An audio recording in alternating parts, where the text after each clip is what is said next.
Greetings, church. Wow, what a time we are having as a church, a nation, as a family. I certainly think we are living in unprecedented times, and I just want to encourage you, while we may have to practice some social distancing, that you don't social distance from Jesus. I want to encourage you to take this time and spend some time with God and redeem the moments that we are given.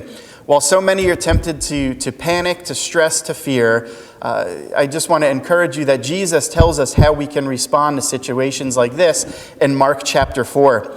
Jesus and his disciples are out for a cruise when suddenly a fierce storm, or in our case, a fierce virus comes upon them, and they are filled with panic. So what do? Jesus' disciples, they run out and they buy all the toilet paper that they can find. No, I'm just kidding. They obviously don't do that. They go to Jesus. It's the first thing they do. It's the best thing that they can do is they go to Jesus. I wonder if maybe we should do the same thing. Now, we certainly need some supplies to get us through, and I'm sure we'll be okay. But I want to encourage you, church, the first thing that you need to do is to go to Jesus, because only he has the answers to the problems of life, the unprecedented times, the fear, the panic that some are experiencing. So as we go to Jesus, what does he do in this panic? His disciples are fearful that they're going to die or they're going to contract the coronavirus. And Jesus wakes up from a nap, totally at peace. And he says to the storm, or in our case, the virus, he says, "Peace, be still. Peace, be still." And there was peace, wouldn't you know?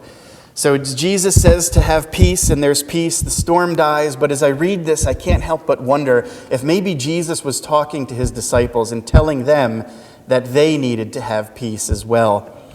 So my prayer for you today is that whatever is going on in your life is that you would have peace. And we notice the next thing Jesus says after peace is to be still, is to be still. I think stillness has become a lost art in the day and age we live in. I want to encourage you in this time that we live in to be still. And Jesus, he questions his disciples. He says, "Why do you guys still have no faith? Haven't I always provided for you? Haven't I always protected you?"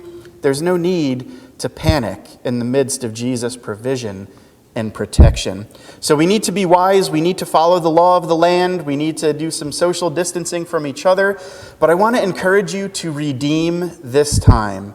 In the stillness that you were given, redeem this time. Spend some time in the Word. Spend some time in the Word as a family. Spend some time worshiping. Spend some time praying. You could certainly pray for the future of RAG. We're believing for God to do amazing things. You could pray for healing.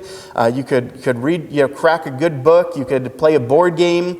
Put the electronics away and truly learn the art of stillness, because in stillness we find peace. So I'm thankful that in times like this, while the world responds in panic, that Jesus responds in peace. My prayer for you today is that you will experience that peace. Thank you, and God bless you, church.